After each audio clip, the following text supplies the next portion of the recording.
Hello there, welcome to another episode of Tech Empowered. This is a podcast where we share real stories of people whose lives have been transformed by technology across Africa and beyond.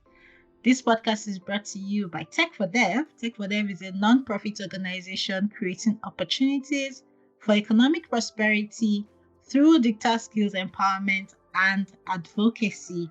I am your host, Yemisi, and I'm so glad to be here and on this new episode. And on each episode of this podcast, we bring you stories of people who have dared to start, grow, and commit to building a future in tech, even when the path wasn't always straightforward. Our guest today is a perfect example of this. Today, we have joining us on the podcast Esther Emopere. She started her tech journey with zero knowledge of coding as a final year student, waiting for the Academic Staff Union of Universities strike. Her story is sort of like similar to the last guest we had, who also started her journey during a strike in school, and then that was how she got her start. Esther's story is sort of like similar to that. During that period, she explored different things she could do, and having these two ladies on the podcast so far, I just think back to when I was in school as well, and I had, all of these breaks, and I wish I had utilized those breaks more. But anyway, let's just get into the conversation for today, right? And at first Esther tried front-end development, she tried virtual assistants before she finally discovered the Women Techsters Fellowship. She applied for the data science and AI track. And what began as 3 months into her final year, she was juggling school. She refused to give up on the fellowship. And today, she's not only a certified data analyst, but she's also a tutor helping others break into tech. I love it when people give back. So I'm really excited to have this conversation with Esther today. She will share how she balanced school, her final year, the Women Techsters Fellowship, the challenges she has faced, so far when she started now, and, the courage that keeps her going. And because honestly, she had the perfect excuse to quit when school resumed while she was running the fellowship at the same time, but she didn't. So yeah, grab a seat and let's dive in. I'm excited to introduce Esther to you. Hi, Esther. Thank you so much for joining us today. Hi, MC. It's so good to be here. Awesome. Okay, so let's start. Let's start with the basics, right? Who is Esther? Give us a bit about your background. What makes Esther tick? What makes you tick? Okay. So I'm going to leave the tech aspect and everything corporate world, and I'll just say Esther is a fun-loving person. Outside the corporate world and outside the normal tech, I'm a very playful person. Also, I love growth. I'm naturally very curious. I like to ask questions. I like to know why is this thing like this? Why is that like that? And I think that curiosity has been the reason for most of the things I do. I like to call myself a jack of all trades. Okay. Outside of tech, I also recently started content creating because, come on, I enjoy. Like I said, I'm a fun-loving person. So most times I like to do things that are fun. I don't like the boring everyday life and all of that. So I think that's basically me. I'm just me, fun-loving, curious, playful, and all of that. Fantastic. Lovely to meet you, Esther. Okay, so let's take a journey back briefly. Let's talk about this ASUU strike. What kept you trying different paths instead of just, you know how people just while they wait time when there's a break and then just waiting, and then you're just waiting, but you're not really doing anything. So what made you explore different things at that point? Okay. And why did you explore tech-related things, right? Why tech? Okay. All right. So that was not the first ASUU strike that I would experience as a student. But I think the turning point came when I had to go for my IT. I studied statistics, by the way, so I had to go for my IT. And prior to that time, in school, they always tell us that, oh, when you study statistics, you can work anywhere. And we believed until it was time to go for my IT. And it was very difficult. It was so difficult getting an IT placement. There was nothing I didn't say. And they were like, oh, what's so special about you? You study statistics and so. So after then, I came back. We came back to school after the IT. I finally got placement, but I was not even doing anything statistics related. So I came back to school, and when we resumed, I can't remember if it was the first or second semester now that the strike happened, but it was a warning strike at first, and we were home. And then later I was looking like, this strike is gonna be serious. Then, like I always say, my younger sister is she's the most integral part in my tech journey. So she came to me and she was like, as well, prior to this time, she was exploring coding with Python. But anytime she tells me about it, I'm like, silly me, I'm not that kind of girl. I can't do that. So she just came up to me and she was like, oh, there is this platform, come and learn. And I think what they were taking then was front end and I think back end. So I was like, okay, let me try front end. So I tried. I decided to try. And again, because I knew that if I graduate with just that degree in statistics, if that is what the labor market looked like, I was going to see shaggy. And I do not want to see premium shaggy. I needed something more to give me an edge in the labor market.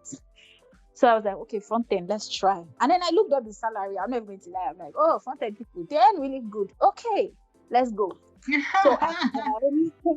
So I started, and 2 weeks into the program, I was like, okay, no, this is not me.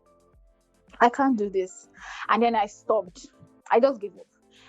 Again, I like numbers. I like playing around with numbers. So anything number, I think that was also one thing that made it easy for me to learn statistics. I love playing around with numbers. Anything number related, yes, you'll find me there. So then, aside that, I also like organizing things. So I was like, okay, virtual assistants. Okay, let's give it a go. So I tried that. I loved it. I loved virtual assistants, but I knew that it wasn't really. But I shall continued. And about a few weeks before my graduation, my sister came up to me again and she was like, come and see you. Tech for them. They are doing Women Techsters Fellowship. Will you apply? I'm like, I don't know. But she was like, oh, let's give it a go. Then I applied. And it was a funny question. There was one funny aspect in doing the application process. I will never forget. It was internet speed. And then I tried checking my internet speed and it was really low. And then it became a joke. It became a joke. I will joke about it and be like, are you sure this is the internet speed that I'm going to use to learn tech like this? But luckily for me, a few weeks later, I got a mail. I'm like, I have been selected. I was like, okay, this is really good. And then we started the program, and I just knew right from then, immediately the program started, I just knew that, okay, I think I found my place. This is I've gotten to where I want to be. This is exactly what I should be doing. So basically, that was it for me. That was how the whole thing started. Interesting. Thank you so much for sharing that. I mean, I like the fact that your sister kept on coming, say, are you going to apply for this one? Are you going to learn this? It's like, that sister.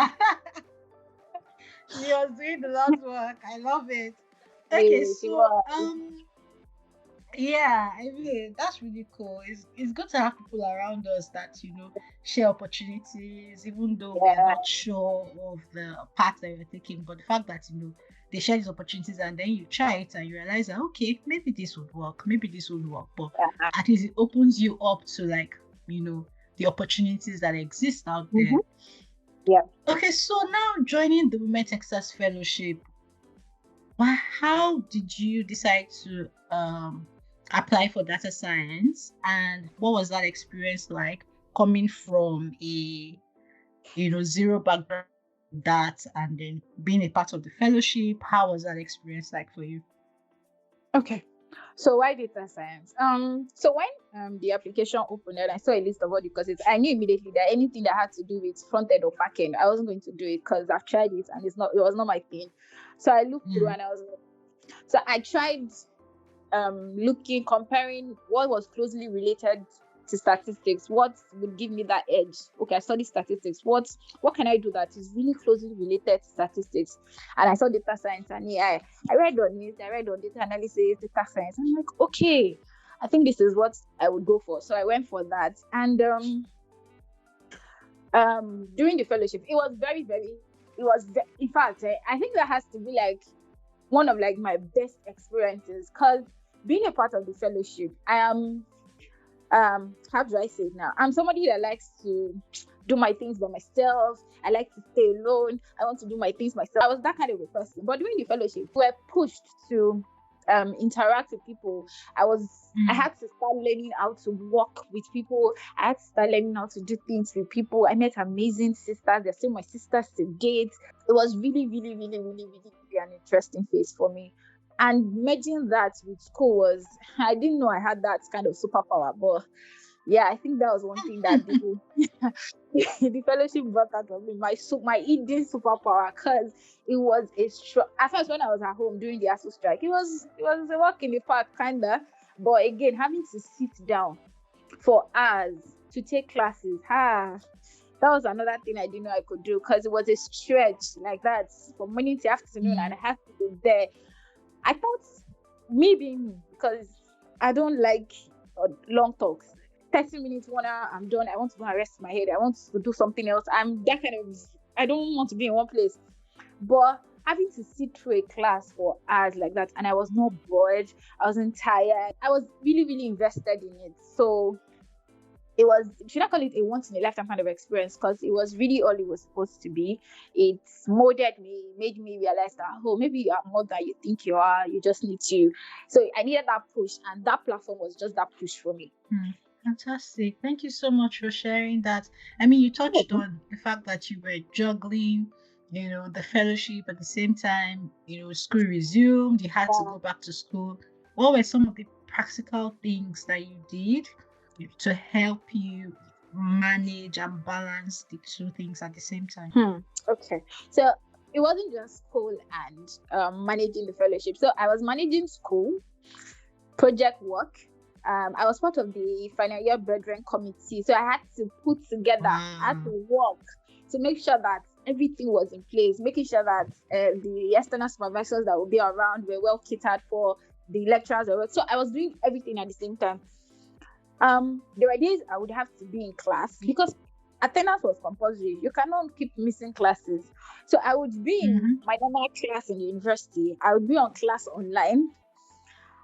Sometimes it was easy to skip. Okay, this is me, because I know me, I don't learn a lot in classes. That was when I was in school. I didn't used to learn a lot when I'm in class. So I have to carry the notes and go back to my hostel and go and look at it again. So some classes were easy to skip. Some I had to be there. So what I did was I would connect to the class and just put my phone down, follow the class in school. When I go back home, I would pick up the recording, look at it, do the practical if there's a need for it, or read through if it was theory at the time. Whenever I remember there was a day I was having a test in school and I had to be in class. So what I did was I had to make sure that I was connected to class, but I had my phone thrown in my bag because it was a test. I could not carry any device. I was connected to class. I threw my phone in my bag.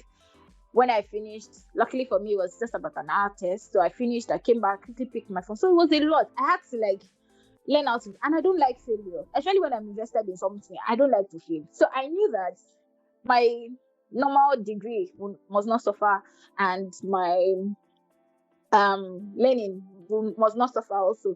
So most times, if I cannot do this, I will do this. So if I miss classes, like normal classes, when I get back home, I pick the notes and just go through it. Or if I'm not really attentive in class during the training, I would go back to recordings. So I had to learn how to, my time I would have used to sleep, because most times after school, the only thing I want to do is go to my bed and sleep. So I now had to learn how to now divide that time. Okay, maybe I'll sleep for 30 minutes and come back, pick up my phone again, go through the recordings. And then again, I had a community already. I had a study group that they were very, very, very helpful. So most times I'll just go to them if I'm If I don't understand something, they were also there to help. So I had to learn how to juggle everything at the same time and make sure that no one suffers for the other. Fantastic. I mean, something that just stood out for me, what you have shared, is the fact that you had to put in a lot of sacrifice, and most times when we're in the middle of certain things that sort of like are high demanding, is for that time. There's a time frame, right? So, and understanding that, you have to you have to sacrifice some things. You know how you said, you sleep for maybe a few, or maybe like 30 minutes, and then you wake up and you know that you had to quickly go through your recordings and all of that. And those things were for a time, right? And then once that time has passed, you have done what you needed to do, you've gotten all you need to get, and then you move on to another phase, right? Because life is in phases, really. So that's really important, and that's key. But I think everybody needs to it's like nothing lasts forever, right? So you're in the middle of it and it looks like, oh my god, this is so intense. But after you realize that, you will forget some of these things, how intense it was. In whatever situation you find yourself, just give it your best. I believe that's just the summary of the whole thing. Just give it your best and do what you can do in that moment. Thank you so much for sharing that. Okay, so what role did the Women Techsters community play in how you were able to navigate your tech journey so far? So I would say, like I said earlier, I was that kind of person that I like to do my things myself. I don't know how to work in groups. I'm not really a very fantastic group team member. I like to do my things myself. Even if we are put in a group, I will do my thing myself and then come back and come and tell you that, okay, take. I'm not asking for feedback. I'm not asking you to correct. Anything you want to do with what I've done, do. I was not that kind of team player. I was not a team player. I want to do my things myself. I would solve my problems myself and all of that. But when they put us in a study group, I had to now learn how to work with people. I had to learn how to work according to people's pace.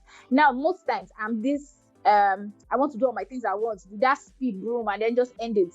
But I now had to learn to take a break, pause first, allow people catch up, or when people, and I also started to learn from them as well, because I had like a very patient team member, and I used to tell people patience is not my strongest virtue. So I started looking at her. So I started to learn patience also. And then I started to learn how to be what it means to be a team player. I learned how to learn with people, take the fault together. When there is a mistake, we all say, it is our mistake. Not, it is you that made that mistake. It is you that made that. No, it is our collective mistake. Yeah. So I learned, and it helped me outside the program, because now, even in the corporate world, I also work with a team. I'm not a solo distance. So I work with a team, and it has also helped me to learn how to be a proper team player, how to give my own opinion when there is something, or how to take the fall when there is a mistake, and not just say, it was this person that did it, I was not there. So we all take the fall together as a team, and it has helped me to learn how to listen to people's ideas and be like, okay, I don't agree, but can we do it this way? And then just find a way to make everything work properly as a team. And I give it a tech for them, the study group that we were put into when we were learning, because that study group really, really, really helped me become a proper and a good team player. Awesome. I mean, being able to work well with others is such an important skill to learn, because life is, as much as you're very independent, and there's sometimes that you need to be able to work independently, yes, but most times you would have to work with others, and being able to learn that skill is very, very important. And I applaud you for actually being open to actually learning that, because there's some people that just be like, that's how I work, and that's it, that's me, and then they move on. But you realize that you won't really get far when you have a mindset like that. And there's this unintentional way that you went about this, the fact that you understood, and then I think self-awareness is also important, right? Knowing the kind of person you are, and then being open to learning how to adapt and be better, because again, I feel like that's like a plus for you to be able to work well with others, really. Cool, cool, cool. Okay, so was there any I mean, I can tell that there were a lot of moments that you felt overwhelmed, or Oh, maybe you experienced some form of imposter syndrome and things like that. Can you walk us through maybe like one or two examples? And what was that time like for you? And how did you get over it? okay. So I'll start with the overwhelmed situation. There was a day, I think it was our final defense. Yes, our final defense. I had to go, I was in charge of food and drinks. And you know that there are some vendors that really, really, really push your buttons. And I also had to be Oh, in class. yes. I had to be, I had to be in class. So I'd made sure that, oh, vendor, please deliver this at so time. Call this person, because I was going to be online and I didn't want anything interrupting the network. I was like, oh, call this person when you're Mm, outside so I can pick up the food and just take it upstairs while I'm in class. And then I was like 30 minutes to when the food was supposed to get there. The vendor was not around, it wasn't picking. The person came to meet me, oh, he's not picking. I was in class. The lecturer in charge was calling me for something. It was like everybody was just pulling me in oh, different God. directions. God, okay, what do I do? And I think we were learning SQL at the time, and SQL was a tool I really wanted to like focus on because it was one tool that was already giving me a headache. I was not understanding anything. I'm like, okay, not today. I didn't know what to do, to be very honest. I didn't want to leave the class. I wanted to follow the Mm, class right so that I would like really, really, really like be into it. So I had to like sit. I just had to like stay away from everybody for some time. I just left the midst of everybody first. I'm like, okay, I need a break. I had to, then I dropped and I said, okay, you know what? We're going to try to solve this one after the other. I went to attend. I had to like, I didn't leave the class, but I like dropped my phone. I went to meet the lecturer. I'm like, okay, what do you need? He told me what was going on. I went back. I picked somebody else's phone. I'm like, okay, let's call the person in charge of food. Then I just learned, and I had to like, okay, you attend to this one. I now had to share responsibilities so that I'll be able to follow the mm. class. That was how I dealt with that one. I had to learn how to share responsibilities. Like, okay, I cannot do everything by myself. You help me do this. You help me do that. You help me do this. If there's now an issue, you cannot come and tell me. But if there's no issue, just handle everything. That was that. And imposter syndrome, even till now, I think. Okay, let me not say I don't think we you really, really overcome imposter syndrome like that. I've Mhm. learned, I'm still learning and I'm certainly on learning, relearning and all of that. Imposter syndrome came when, okay, I think my first experience with that imposter syndrome was when we were asked to start our LinkedIn page. I don't like all those social media kind of things. Ah. And when Yeah. I was LinkedIn, I started to read. I'll share see somebody's post, oh, this and that. And I was like, Abi, it's me that is not doing something right. And then also in class, because I'm not a slow learner, but I might not also be that fast. And I'll see people, even before Mm. the facilitator is done, they'll be like, oh, yes, it is this. And I'm like, okay, what is happening? Am I the one that is dull? Am I the one that is slow? You feel some kind of way like, okay, maybe I'm in the wrong class. Maybe I should have done something else. Maybe, especially when we started coding. Because, but funny thing is Mm. now, I think Python has to be like my best tool so far. I didn't like it at first, but it's not my best tool so far. Especially when we started coding. Oh, God.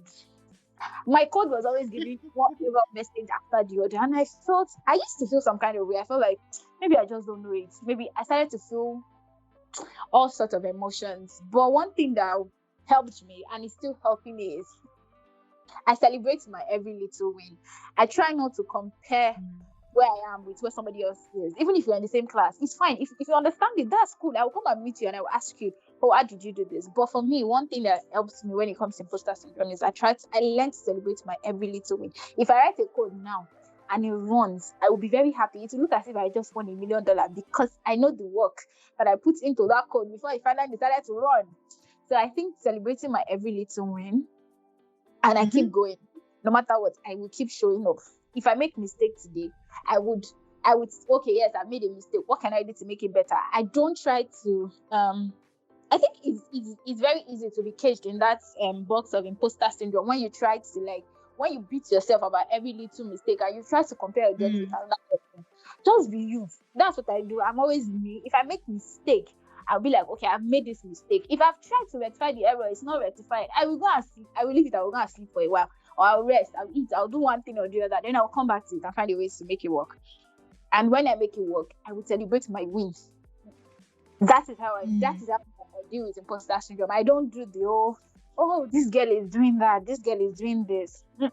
I just make sure that I celebrate my own every little win, no matter how small, no matter how irrelevant it looks to any other person. To me, it is not irrelevant. So I just celebrate my every little win, and I learn from people that instead of feeling intimidated by those that are ahead of me, I try to learn from them. So that's how I deal with my own imposter syndrome.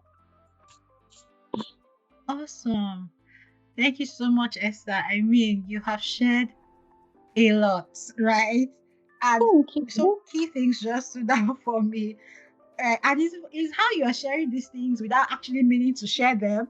And you're just dropping insights. You're just I'm just like, okay, go on. I mean, so initially when you had talked about how you felt overwhelmed when you were trying to deal with, your event that was happening, and then you were in class, and then you said something very important, how you delegated. That's such an important skill, especially if you're planning to, move on to leadership positions, right? Being able to delegate is very, very important, because trust me, you can't do everything yourself. And being able to delegate and then just take your mind off it, because also you don't want to be a micromanager, right? So being able to delegate, that also now frees some time for you to do the things that you need to do, that are actually the things that you're actually supposed to be doing, right? So that was very, very, very key for me. And then also overcoming imposter syndrome is an ongoing process. We are presently running the orientation for the class of 2026, and we had a very powerful session on dealing with imposter syndrome. And it was like she just came with her bazooka to just it was such an eye-opening session. And some of the things that you have said sort of like just ties into the things that she had said, right? Celebrate your wins is very important. That keeps you grounded, and don't compare yourself to other people. Rather, if you have access to them, you can ask questions. Asking questions doesn't mean you don't know. It doesn't mean you're weak, right? It just shows that you're willing to learn. You're open to learning, and then don't compare yourself to others. Keep going. Don't give up. Ensure that you're moving, right? Don't let it set you back and say, well, maybe I'm not even good at this thing. And how you mentioned about Python, and how now Python is your favorite tool, and considering where you started from, right? And how you're like, maybe I don't even know it. But if you had given up at that point, I don't think it would be your favorite tool now. Right? So just keep pushing, right? Keep growing, keep moving, and then don't be afraid to make mistakes. You make your mistakes, you learn from it. If you don't make the mistake, you won't even know what you're doing wrong and what you're doing right. So it's an opportunity for you to learn. Seeing mistakes as a learning curve is actually important. You make mistakes. Everybody makes mistakes. Even the best of the best, they make mistakes, right? So yeah, Esther, you're on point. I love it.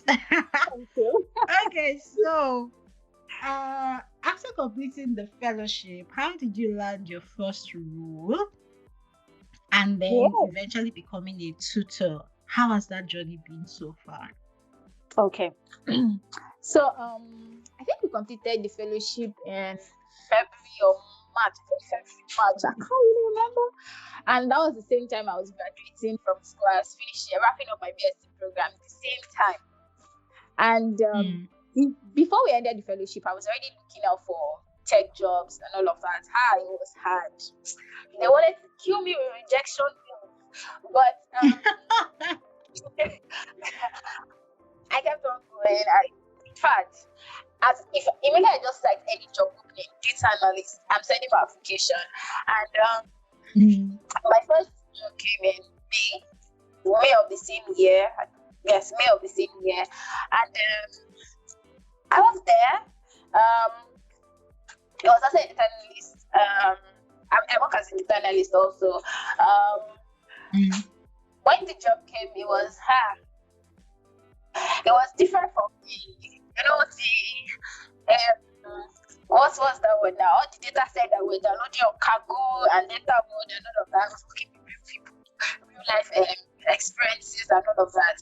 But like I said, everything that I learned, everything that the all soft skills and all those soft skills sessions, they were really hard. They helped a lot.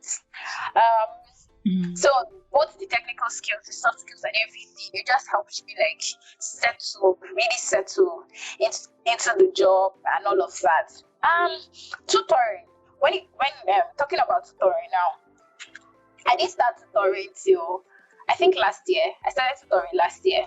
I started by myself. I just decided to put together a little class and all of that. I shall put it together and I was like, okay, let me teach. Let me try.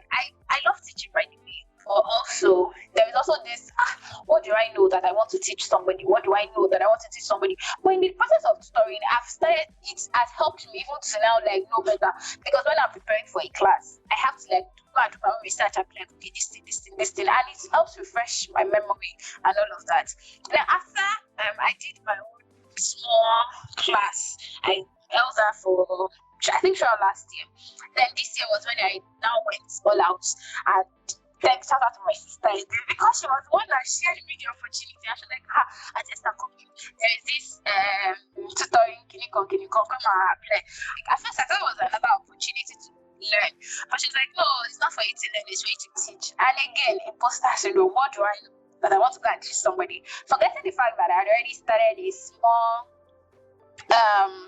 small tutoring class. But then again, I gave it a shot, and it was really nice. It was really interesting. I enjoyed teaching, and when I started tech, I never imagined that I was going to be a tutor. In fact, it was not in my plan. When I remember when we started and they asked us what do we want to do, I can't remember the question now. My own idea was work in the health industry. So either work in the health industry or maybe aviation or something like that.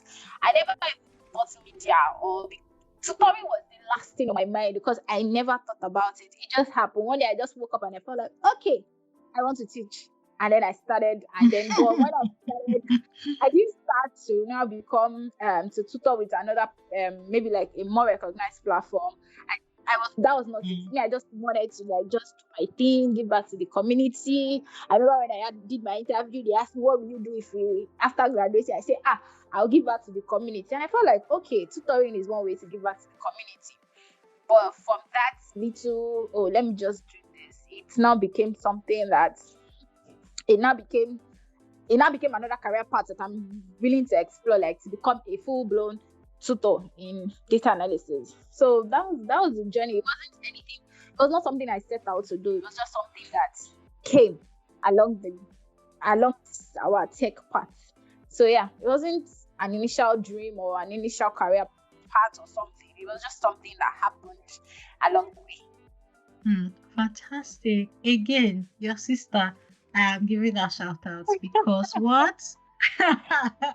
You need to buy her lunch or something because I've been buying her lunch for a long time.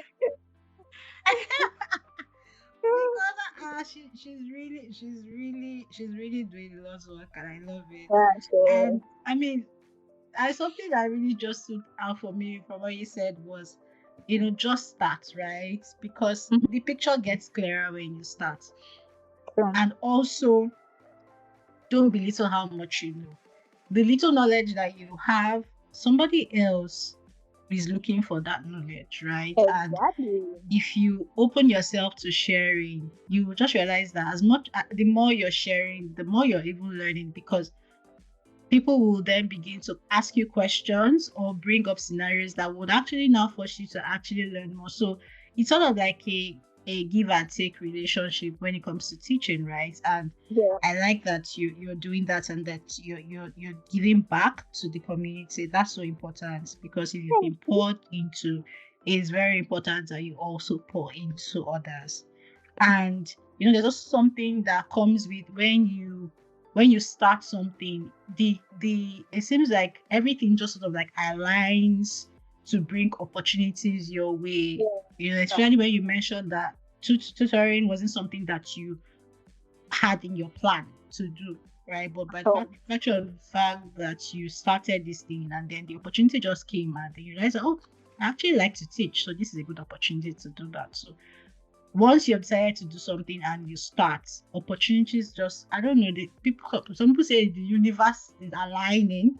I don't know if that's what it is, but it happens a lot, right? When you have decided to do something, you just begin to see opportunities that just start to come up, and then stuff starts to make sense. Thank you so much for sharing that. So, what thank advice you. do you have for someone who is listening? Maybe someone who is feeling overwhelmed, or who is maybe on the verge of giving up on their journey, or maybe somebody who is starting out, right? Well, what advice would you give someone like that? Okay. So everybody who is starting out or who is contemplating, should I do this? Should I not do this? Just start. You don't have to have the full picture when you're starting. You don't have to really know how everything is going to play out. Just start. And to anybody who is on the verge of giving up, take a break. It's okay to take a break. Take a break. Sleep if you have to. Talk to people. Talk to people if you have to, but don't stop. I know you can get really overwhelmed along the way, especially if you're trying to understand certain things, and for some reasons you just don't understand it. Take a break, sleep, eat, talk to friends, take advantage of community, because it doesn't even have to be tech. If you're community is very important. Take advantage of community. It could be your friends, it could be your fellow learners, it could even be maybe somebody you don't really know, maybe somebody you met online or something. Take advantage of community, talk to people, eat and sleep. Sleep is very important. No matter what is you are going through, first sleep first. You get the clearer picture as when you wake up. And to everybody, you don't have to have it figured out. You don't need to have it figured out. And be flexible. When I started, I wanted the health industry. I wanted to work in the health industry. When you ask me data in the health, you ask me data analyst in the health sector, in the health sector, in the health sector. But today I'm in the media sector, and somehow, I'm enjoying it. So be flexible. Be flexible and just enjoy the journey. Take it one day at a time. Don't be too hard on yourself. Just take it one step at a time, one day at a time, and don't be too hard on yourself. I think that's it. Be flexible. That is very, very important. Being flexible and just knowing that opportunities can arise from anywhere. I think that's like an important skill that everybody needs to have, right? Don't be too rigid. Say, oh, this is the path and this is the path forever and ever. You never know. Things can come up, right? So being flexible and adaptable, that's even like a good soft skill to have, right? Being flexible and that, oh, okay, it might be this today, it might be that tomorrow, is important. Taking advantage of community is also very key. And take a break. Take a break if it seems like you're overwhelmed. That can help you. Just take a step back. It can help you regroup, re-strategize, and then you sort of like have a clearer picture of what you want to do or where you're going. And then if you're thinking about starting something and then but you are doubting yourself, just start with the smallest version of it, right? And see where that goes. And like I always say, we are our own worst critic. And just like, oh, this I can't do this thing. I don't think I'm good. I don't think I'm that. It's a lie. The big lie. But if it's a knowledge gap or a skill gap, right? You can learn it. You can learn whatever it is, and then that can make you better. But if it's a I don't think I'm enough, you are enough. If that's your Very question, much enough. just Esther and I are telling you today that you are enough. So yeah, Very, very I'm enough. not enough should never be a reason for you not to do anything. So Yeah. if you need to learn more about something, learn more about it. If it's a gap that you need to fill, then go ahead, find out how you can, fill that gap and then show up. You know. Thank you so much, Esther. My last question to you: what's one fun fact about you? How? Share a fun fact. Hey, Yeah. let me see. Let me see. Let me see. Let me see. Let me see. Let me see. What is a fun fact about me? Let me see. One fun fact about me, and that's because if you don't know me, you would not. You might not know is that I am a very unserious person. Not unserious like maybe I don't take work seriously, but unserious in the fact that I can turn everything into play. I think that's just it. I can turn everything into Okay. play. I think and that's because if you are meeting me for the first time, I have this very serious face and very serious look, and be like, damn, she will be very serious, or she very, and she like, I'm not. Be like the most unserious person ever. So I play like, and like I said before, I'm a very playful person. I can turn anything into play, into a joke, and all of that. So I think that's it. That's just one fact about me that a lot of people will not know. Interesting. Thank you so much, Es. I mean, I have had a fantastic time having this conversation with you today. Thank you so much for Thanks for taking the having. time. Yeah, we really appreciate you. Thank you for taking the time to join us today. And I just want to wish you success, and I wish you all the best as you go on in your journey, whatever that may look like. Thank And you. yeah, thank you so much. I mean, so Thank Esther's you. journey is such a powerful reminder that with dedication and consistency, you can truly learn and grow from the ground up. Like she shared a lot, even dropping gems unintentionally. There will be moments of doubt and overwhelm, but if you stay committed to learning, your goals are absolutely within reach. And like we said earlier, just start. Don't second guess yourself, don't doubt, don't belittle your knowledge. So if you've ever felt like giving up, or maybe you believe that you don't have a prior tech experience, or you don't have a prior experience in a certain field, and you feel like that's a limitation, we hope that Esther's story inspires you to take that bold step and dare to dream. Because sometimes all it takes is the courage to say yes.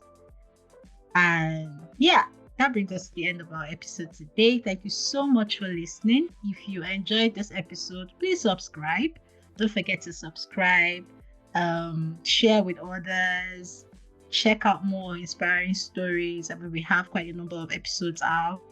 If you haven't listened to other episodes, please go ahead and listen, share with your loved ones. And this is Tech Empowered. Until next time, I remain your humble host, Yemisi, and bye for now.